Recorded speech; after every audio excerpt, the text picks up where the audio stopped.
Hello बच्चों, कैसे हो आप। आज हम कक्षा 5 हिंदी की वर्कशीट हल करेंगे। उपविषय एक माँ की बेबसी। तो चलिए वर्कशीट हल करते हैं। बच्चों, वर्कशीट हल करने से पहले हमें इस कविता को एक बार ज़रूर पढ़ना चाहिए, क्योंकि यह कविता बड़ी ही भावुक कविता है। इसे पढ़ने के बाद हमें उन बच्चों का एहसास होता है जो बोल नहीं सकते। तो चलिए आगे बढ़ने से पहले एक बार कविता पढ़ ही लेते हैं। एक माँ की बेबसी। इस कविता को पढ़ते समय आंखों के सामने कई चित्र बनते हैं। बचपन का चित्र, बचपन के खास समय, खेल और साथियों का चित्र। उन साथियों में एक खास साथी रतन का और एक माँ का चित्र। इसे पढ़ो और महसूस करो।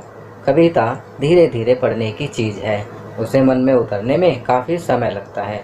कभी कभी तो बरसों बाद हम बचपन की पढ़ी कविता पढ़ते हैं तो लगता है पहली बार पढ़ा है इसे।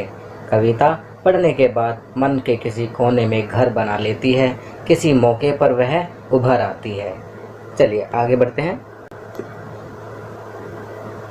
कविता कहानी सबके साथ यह होता है, इसीलिए हमें इससे चिंतित होने की ज़रूरत नहीं कि कविता एक बार में पूरी तरह समझ में आ रही है या नहीं।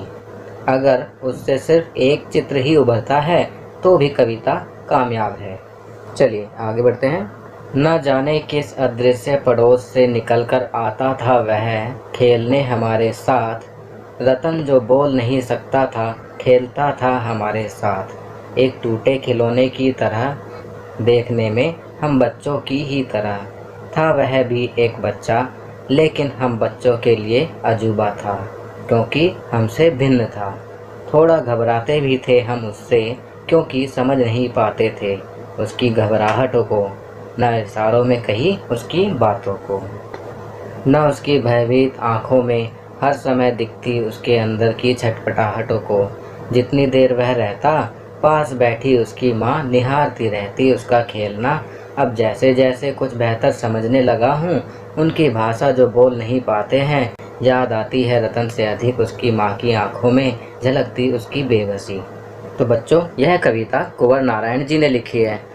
कविता में एक गूंगे बच्चे की कठिनाइयों को चित्रित किया गया है, साथ ही उसकी पीड़ा को देखकर उसकी माँ को होने वाले दुख और बेबसी का चित्रण भी किया गया है। अर्थात कविता के द्वारा कवि ने इस प्रकार के लोगों के प्रति सहानुभूति भी प्रकट की है। कविता को पढ़ने के बाद चलिए अब वर्कशीट हल करते हैं।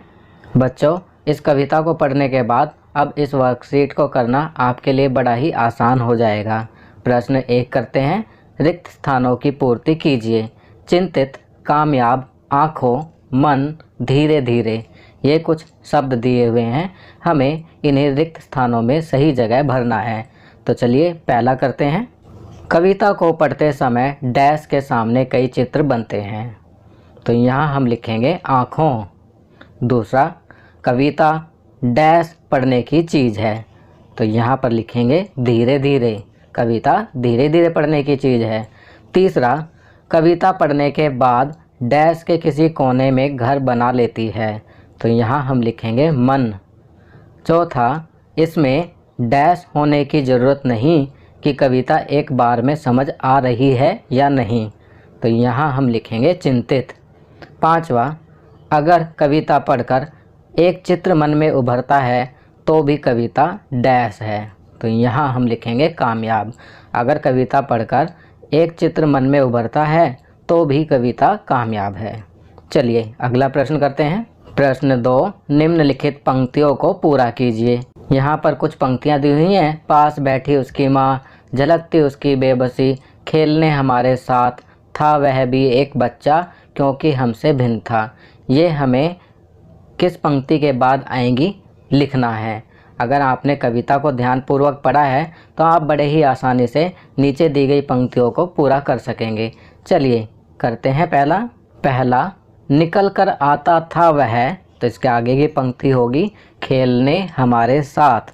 दूसरा, देखने में हम बच्चों की ही तरह, आगे लिखेंगे था वह भी एक बच्चा।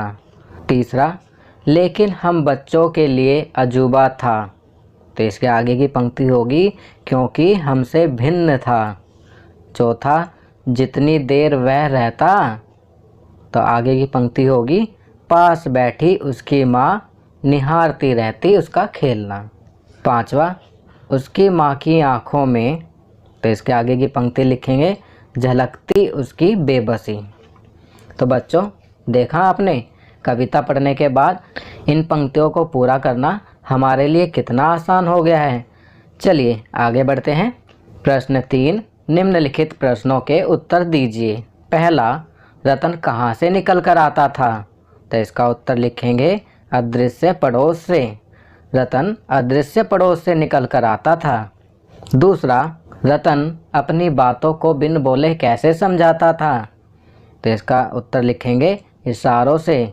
रतन अपनी बात इशारों में समझाता था।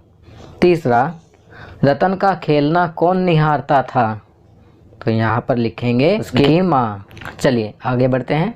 चौथा, कविता में रतन को किसकी तरह कहा गया है? तो यहाँ पर हम लिखेंगे, एक टूटे खिलौने की तरह। कविता में रतन को एक टूटे खिलौने की तरह कहा गया है। पांचवा, एक माँ की बेबसी कविता के लेखक का नाम लिखो। तो बच्चों, इसका उत्तर लिखेंगे, इस कविता के लेखक हैं कुंवर नारायण। चलिए आगे बढ़ते हैं। माँ, माँ की आँखों का वो तारा, हर बच्चा होता राज दुलारा। माँ होती ममता की मूरत, प्रेम प्यार की प्यारी सूरत। हर दर्द को आंचल में समेटे, समान होते बेटी और बेटे। माँ जैसा जग में नहीं कोई दूजा, सब करो माँ की मन से पूजा। तो बच्चों, कितनी अच्छी लाइनें दी हुई हैं, आप भी एक बार इसे ज़रूर दोहराना। चलिए आगे बढ़ते हैं। प्रश्न 4, कविता को पढ़कर कविता के भाव को अपने शब्दों में लिखिए तथा अपनी व अपनी माँ की मनपसंद तस्वीर कॉपी में चिपकाइए। तो बच्चों, यहाँ पर आप अपने शब्दों में कविता का भाव लिखेंगे। आपकी सुविधा के लिए मैं यहाँ लिख रहा हूँ।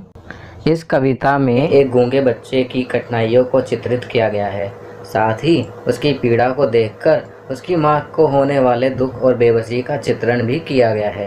अर्थात कविता के द्वारा कवि ने इस प्रकार के लोगों के प्रति सहानुभूति भी प्रकट की है। और बच्चों, अब यहाँ पर आपको अपनी व अपनी माँ की मनपसंद तस्वीर चिपकानी है।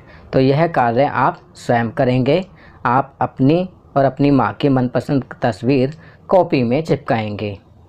चलिए आगे बढ़ते हैं। अब यहाँ अध्यापकों के लिए निर्देश दिए गए हैं। छात्रों को प्रतिदिन सुलेख लिखने के लिए प्रेरित करें। कुछ पंक्तियाँ व शब्द उदाहरण के लिए अवश्य दीजिए।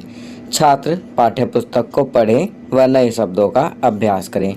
तो बच्चों, आपको प्रतिदिन सुलेख लिखना है, कुछ नए शब्दों का अभ्यास करना है। तो यह कार्य आप स्वयं करेंगे। आप अपनी पाठ्यपुस्तक पढ़ेंगे, सुलेख लिखेंगे और नए शब्दों का अभ्यास करेंगे। चलिए आगे बढ़ते हैं। संस्कारशाला, छोटी छोटी पर बड़ी बातें। कोई भी महान व्यक्ति अवसरों की कमी के बारे में शिकायत नहीं करता। तो बच्चों, यहाँ पर कहा गया है कि कोई भी महान व्यक्ति अवसरों की कमी के बारे में शिकायत नहीं करता। उन्हें जो भी अवसर मिलता है वो उसे भुना लेते हैं। खाद्य रंग, बैंगनी, नीला। बैंगनी नीले रंग का खाद्य पदार्थ खाएं। उदाहरण के लिए जामुन, अंगूर, बैंगन, प्याज आदि। परिवार के साथ समय, खेल, तंबोला, व्यापार। दिन की गतिविधि, अग्निहीन खाना बनाना। अपनी माँ की मदद से फ्रूट चाट, अंकुरित अनाज, भेलपूरी आदि बनाएं। चलिए आगे बढ़ते हैं। दैनिक दिनचर्या, अपने माता पिता का अभिवादन करके अपने दिन की शुरुआत करें।